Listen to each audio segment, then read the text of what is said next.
ক্যারিয়ারের বাঁকে বাঁকে বিচিত্র রূপে হাজির হয়ে দর্শকদের তাক লাগিয়ে দেওয়া যেন তার কাছে মামুলি ব্যাপার।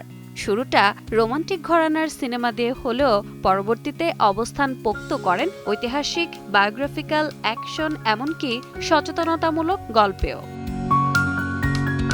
স্রোতের বিপরীতে চলা এই অভিনেতা জনপ্রিয়তা কিংবা প্রযোজক চাহিদা নয়, চিত্রনাট্য পড়েই অভিনয়ের সিদ্ধান্ত নেন।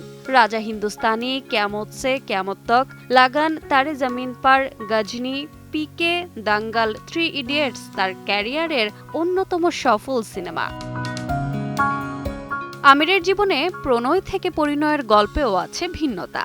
2002 সালে প্রথম স্ত্রী রীনা দত্তের সাথে বিচ্ছেদ হলে ভেঙে পড়েন তিনি। চড়াই উতরাই পেরিয়ে 2005 সালে সংসার শুরু করেন কিরণ রাওয়ের সাথে। এই সম্পর্কেরও সমাপ্তি টানেন 2021 সালে।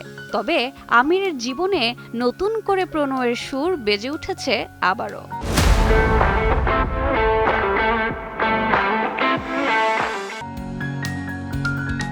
জন্মদিন উপলক্ষে আয়োজিত এক প্রেস কনফারেন্সে আমির জানান, বেঙ্গালুরুতে বসবাসরত গৌরীর সঙ্গে সম্পর্কে জড়িয়েছেন তিনি। নতুন সম্পর্ক যতটা সম্ভব ব্যক্তিগতই রাখতে চান মিস্টার পারফেকশনিস্ট। গৌরী সম্পর্কে বিশদ জানা না থাকলেও এইটুকু জানা যায়, বলিউডের সঙ্গে কোনো যোগাযোগ নেই তার। রোজা চৌধুরী, সময় সংবাদ।